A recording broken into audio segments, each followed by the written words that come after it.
The world of sports, whether it's little league or professional, is all based on wins and losses. And if you lose enough, well, you can recover the next day, or you can recover the next week, or even the following year. But in the game of life, well, sometimes it's slow and some people come back and some people don't. Unfortunately, we lost our friend here, Marcus Henry, sports writer for Newsday and the New York Amsterdam News.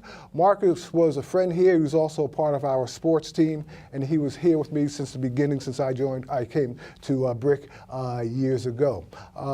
Marcus was also one of the greatest journalists and one of the best journalists I've ever met here in New York City. He will be sorely missed, and we want to extend our condolences to his wife, Camilla, and his family.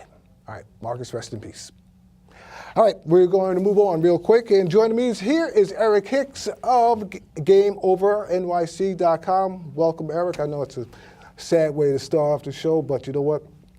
I think Marcus deserved it. Certainly is. My condolences. All right, cool. All right, what's going on at the Sty Dome this week? Sty Dome, once again, everything basketball is going on there. We have our Saturday morning clinics where we teach fundamental basketball IQ, which a lot of people miss, so we emphasize basketball IQ. We have fitness-free Fridays, and that's free Zumba from everybody, for everybody, from 7:30 to 8:30 every Friday. Come on down to the Sty Dome, 312 Kosciuszko, and get in shape. You have a lot of basketball camps, too. 7 weeks of basketball camp scheduled this summer, so you can pick one of those 7 weeks. Coming in, we got a dribbling camp, a shooting camp, all kinds of things. Some of the greatest coaches, Ted Gustis, Robert Phelps, Rob Holford. We got a great crew over there. I heard Ted Gustis is...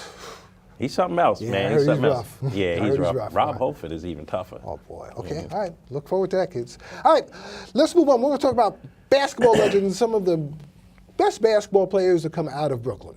First, we continue on with this series because we spoke about previous ball players, and we've been getting pretty good reaction. Yeah. First up is Billy Cunningham, E. Hall, University of North Carolina. I believe he was the Rookie of the Year in the NBA in 1966. And let me tell you something about it, especially during this time right now where we're seeing March Madness and everything and looking at the numbers that players are putting up.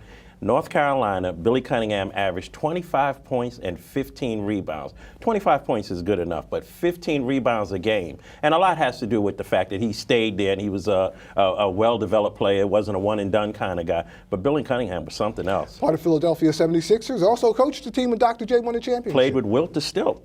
And won a championship. And you're right, that famous team with Moses Malone and Julius Erving and the whole crew and won an NBA championship, finally beating the Lakers. And World B was on that team, too. Finally beating the Lakers. He was the coach, so, and he was the fastest coach to 500 wins. Was that also one of the teams where we were beginning to enter the me era because you had so many personalities, everybody wanted the ball? I mean, a lot of people say that. I mean, it's maybe they were ahead of their times as far as marketing is concerned and things like the Chocolate Thunders and guys like that. But Billy Cunningham is something that Brooklyn should really be proud of, and it shouldn't be forgotten. All right, E. Hall. All right, next, Chris Mullins, Xaverian High School, St. John's, Golden State Warriors. Golden State Warriors, a member of Run TMC. That's Mitch Richmond, the crossover kid, Tim Hardaway, and Chris Mullin brought more excitement to the Golden State area than had ever been there before as far as basketball is concerned. And now today, you know what's going on in basketball in Golden State with Stephen Curry.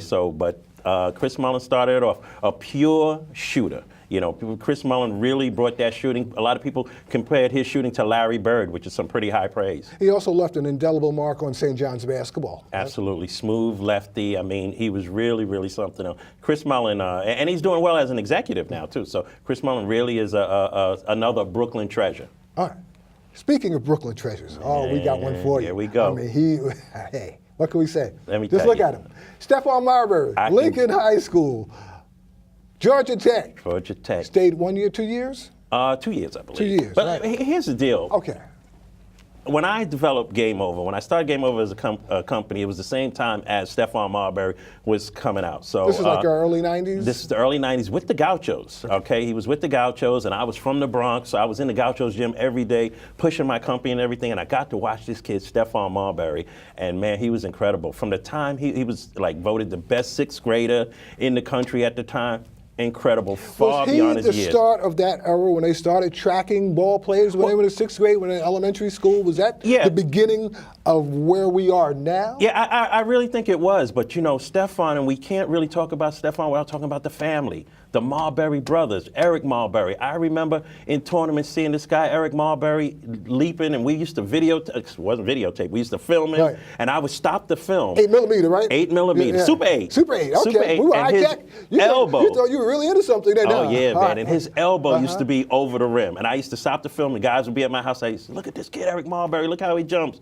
But Stephon carried on that legacy, wore number 3 in honor of his brothers all throughout his high school career and his NBA career. Stephon was something else, averaged 20 points a game, 8 assists. I mean, there were very few people that did that. Stephon Marbury, you know, he had his drama in the NBA from team to team. Correct. But he was a legend, and he was a very, very prolific ball player. Also, quite a businessman these days, too. Sneaker companies, and he's also playing in China right now. He's playing in China right now. Quite a businessman, but a big heart. Quite a philanthropist also. When Hurricane Katrina hit, Stephon Marbury was one of the first people to reach in his pocket $1 million check he wrote. We got to go real quick. The Nets. How do they look? We got about a week and a half to go before the season goes, right? The Nets look good, but they didn't look too good the other night against the Knicks. So did they lay down like dogs and just let the Knicks have it? Say, go ahead, have it. Have it. What happens is that game meant more to the Knicks than it did to the Nets. So, but I think the Nets are going to be fine. I mean, they're climbing, and the guys are starting to get healthy. They still don't have Kevin Garnett, and we don't know when Kevin Garnett is coming back. But they still look pretty good, and I think that they're going to be have a good shot at getting out of the first round this year.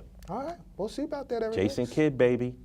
Okay, Coach of the Year. Coach of the Year? I think so, man. Come on. He's the best thing that happened to New York basketball in the last 15 years. The Nets, the Knicks, and back with the Nets, Jason Kidd. All right, cool.